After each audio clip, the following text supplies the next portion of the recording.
Hello and welcome to the IDTANA Storytellers. The IDTANA Archival Committee has been tasked with capturing the stories of some of our most influential members over the years.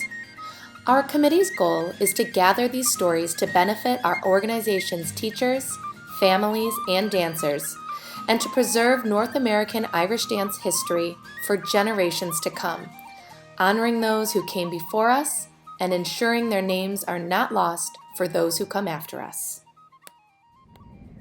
Hello, I am Kristen Butke Zagorski, and today I have the pleasure of interviewing Sally Houston from Canada. I believe I first met Sally when I was a dancer. My teacher was Tim O'Hare, and he told me about Sally and her big personality and how I had to meet this amazing lady.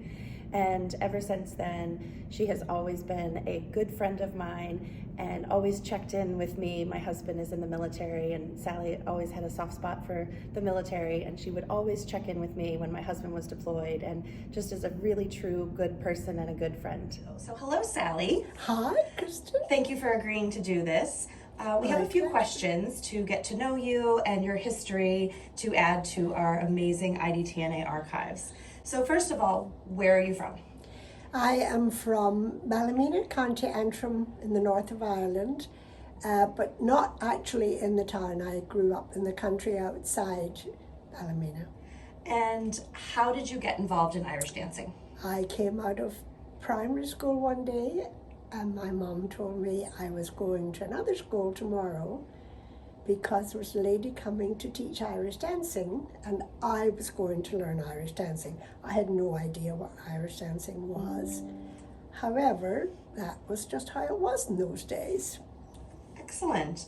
And who was this lady? Who did you dance for and why? Her name was, at that time, her name was Sadie Kernigan.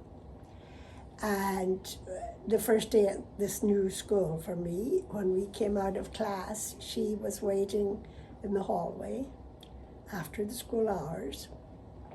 And so it began. And also our headmaster was waiting he was a scout leader, and he was waiting with his gym shoes on because he wanted to learn the downfall of Paris. But we didn't know what that was. So anyways, he came and took beginner classes with us. Amazing. Were there other dance schools in that area, or why was that teacher chosen? Why was that school chosen? That's where obviously she had just found a place to teach Irish dancing, and after about 2 years, we started going to classes in town, which was Ballymena. There was 5 Irish dancing schools in Ballymena. Wow. And how old were you when you started this? 7 years old. 7. What was your dance class like? There was a big fireplace in the room. It was a hall that had meeting rooms. So there was 3 other schools in this hall as well as ours. There was a big fireplace, and we all lined up and learned our steps. And my teacher, there was no music. My teacher lilted and smoked cigarettes and blew smoke at us. So what was the floor like? Wooden. Just wood old, floor. rough wood floor. And nobody had a timing issue. I bet not. Nobody had a timing issue because we listened to her, and sometimes she shouted bad things at us while she sang the tune, but there was no timing issues. Right. Were there a lot of kids in the class? I would say about 15. 15. Yeah. She'd line us up at the end of class and go down the line, and each of us had to bring in a new step the following week. She'd say reel, pipe jig, slip jig, single jig, treble jig, hornpipe, or even perhaps the step of the new set dance. And so now, and if we don't like parts, we can change it. So off we'd go, and that was our homework for the week. And we thought this was great, like we could make up a step, and we worked all week and brought it to her the following week. And she'd look at it and say, I like that, but I don't like that part. Go away into a corner and change that and bring it back to me and see what that looks like. So that was our homework. And without realizing it for us then, she was teaching us how to do and compose choreography to the music for steps, which was, I feel, a great education. Great. What did your school costume look like, and what were your dance shoes like? We had the little soft cloth pumps, and a piece of elastic across the top. We had our costumes were apple green with 3 rows of chain stitching around the bottom, and the crest of our town on here. Well, I'm glad you wore your green boa today to represent your green school. And what were feshes like when you were young? Did you go to many feshes? Yes. Feshana? Well, we didn't, this was the British music festivals that we belonged to. It wasn't until I came to Canada in 1978 and I joined CLRG. Mm-hmm. So the Ballymena Musical Festival lasted for 2 weeks. The first week was all music, singing and choral speaking, and musical instruments. The second week was all Irish dancing, the whole week. So the huge culture of music and dance for 2 big weeks. time, Amazing. yes. What do you think about how Feshana were like then versus now? Big difference. Yes, there's not really any comparison. Right. But it was just wonderful. I just loved the whole thing. We had live music at the fash. The first fash we went to,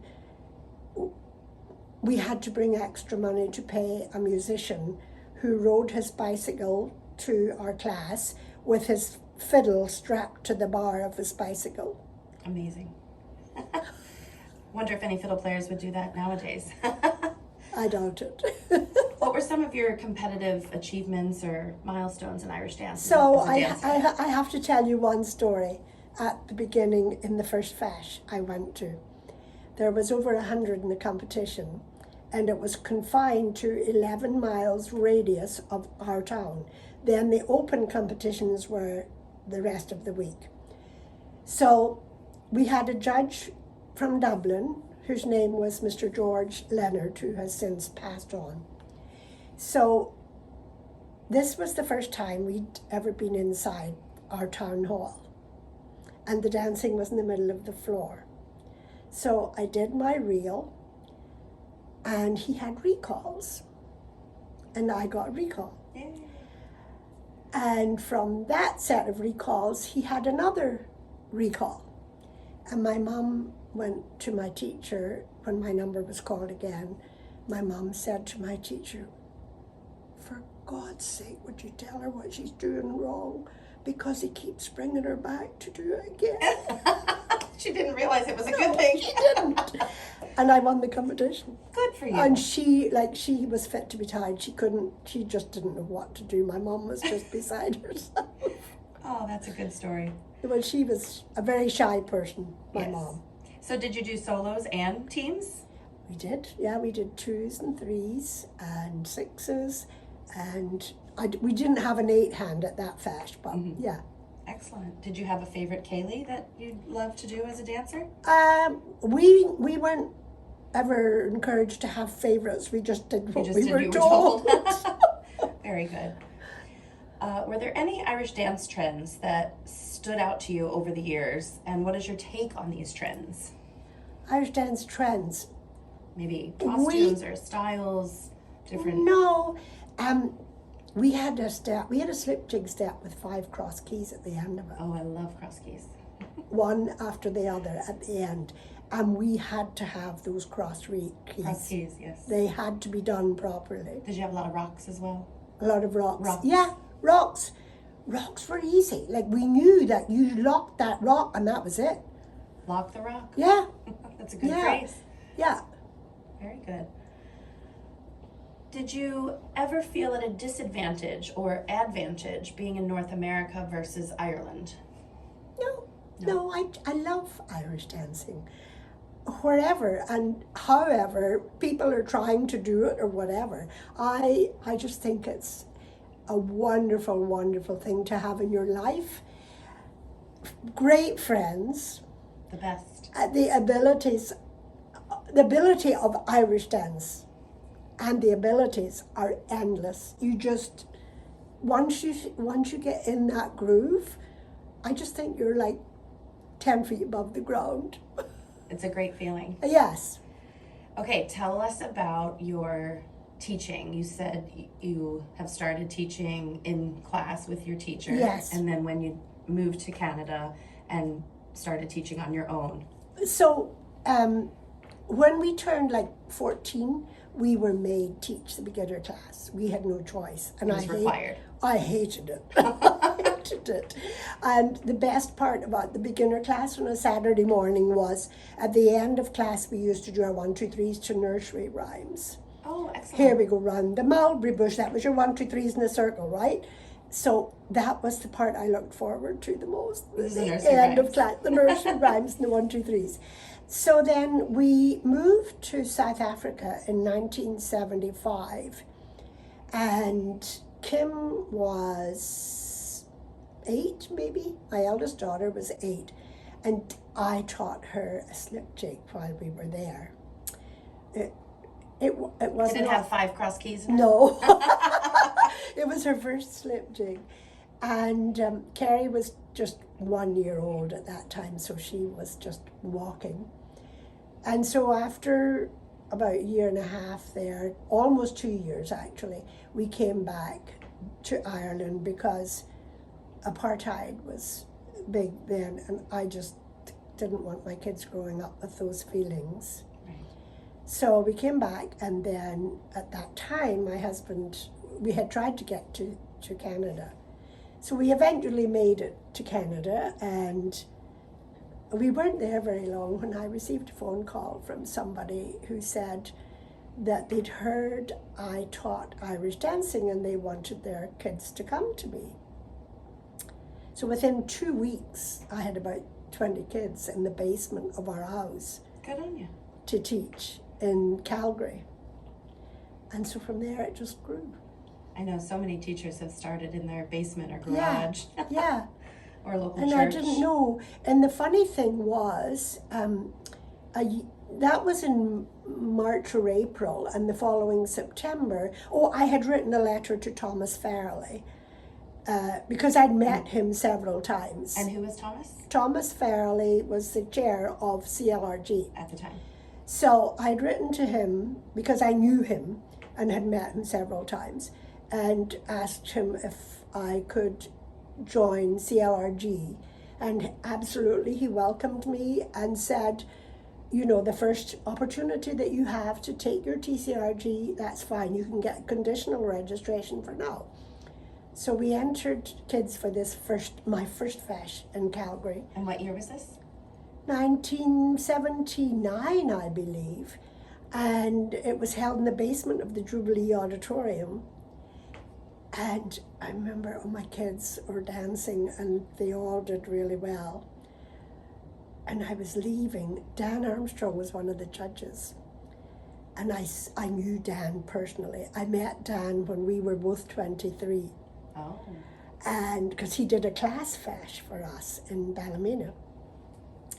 And so I'm thinking, I just need to get out of here so Dan doesn't see me, because he was surrounded by all the committee members who were organizing the fesh. And Dan, as Dan does, looked to the side and said, hey, I know you. So it was like, oh my gosh. Anyways, we chatted and whatever, and that was the first fesh our kids danced in Canada. Amazing. Yeah. So when you, let's go back really quick, when you were a dancer in Ireland, so did you ever go to the World's? Oh yeah, I was there the year Michael Flatley won. Oh, in And 1975? yes, and Carrie was like 6 months old. But you weren't dancing? No. Right. No, we were with we were a different group. A different group? Yeah, but we Okay. had went to the Worlds to watch them. We used to go. Did you go in 76 and happen to see Tim O'Hare, my teacher? Your teacher? No. Just I wasn't. 75. No, yeah. No, it was. I think it was 76. I went. Wasn't that the year that Michael Flatley won? Michael won 1975. Okay, so then it And was then Tim So O'Hare Carrie, won 76 and 77. that's right. Because Carrie was born 74, and I went. The following year. Yeah. Excellent. So what do you see that has changed in Irish dancing the most, and what do you like or dislike about those changes? What do you think has changed the most over the past however many years? Well, the style, I mean, you have to be strong and More athletic. big time now. Aggressive and elegant at the same time. I love it. I still love it. I mean, time changes everything. Right. So you just go with the flow and enjoy what you have. Yes. Have you made any changes or implemented any changes in your own school that is different from how your teacher ran things? I'm sure you don't smoke and yell at your children. No, I don't smoke. So those would be a bit different. I can still yell. Do you lilt? Do you ever lilt? No, we have music. Play I the love music. the music. I love the music. And I had a great time this afternoon because Niall Mulligan was playing. Yes. Niall, we used to go to the Worlds and then go to a fash in Ballymena the week after just to see everybody when we went over. And I'm watching this guy dancing on the middle of the floor, and he's driving me crazy because he's a good dancer, but he had the kilt and then the shirt tail was underneath the kilt like this, and he's coming off. I used to dance with his teacher in the two hand, and I went, come here. And he came over to me and I whipped up his kilt and stuck a shirt tail in his underwear and pulled the underwear up over it. And he was mortified. He'll tell you that story to this day. And so You gotta now, make him look good on top and bottom. well, yeah, I said, you're driving me nuts looking at you like this thing flapping underneath your kilt. So he, I was delighted to see him this weekend. Oh, excellent. And he's a great violin player. Excellent It's like, musician. I always say, Pat King makes love to a set piece when he's playing on the accordion. He does the same thing in his violin. Yeah, he's so good. Yeah. When you started teaching and in the time of your teaching, did you ever have a workshop teacher? If you did, Yeah, that was when the did thing. it start and why did you feel the need for the workshop? Oh, that's an easy one. My two daughters were dancing. I didn't know anything about Irish dancing in their eyes, right? Yep. So I had met Tony Comerford at that first fash, and we had become friends. And just through general conversation, I had said to him, I didn't know about workshops. I didn't know there was such a thing. And he had maybe said along the way to me, your girls are this or that or whatever. And I said, well, would you like to come in and take a couple of classes then? Can you do that?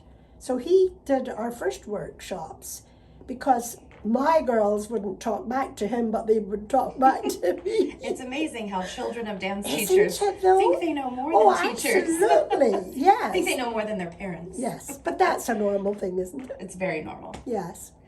When did you start judging, and what do you like to see in a competitor? What aspects would you give a dancer for a high mark or a low mark? Are there certain things that you want to see in a dancer? So when did you start judging?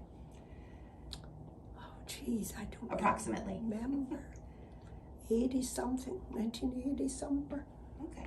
Oh, maybe, would it have been 84, 85? I'm not sure. Pat Hall and I did our AD together. Oh, excellent Yeah. bit of history. Yeah. I love seeing the babies just starting out. My favorite is set dances. What do you look for in a set dance? Dance. What would be your winner?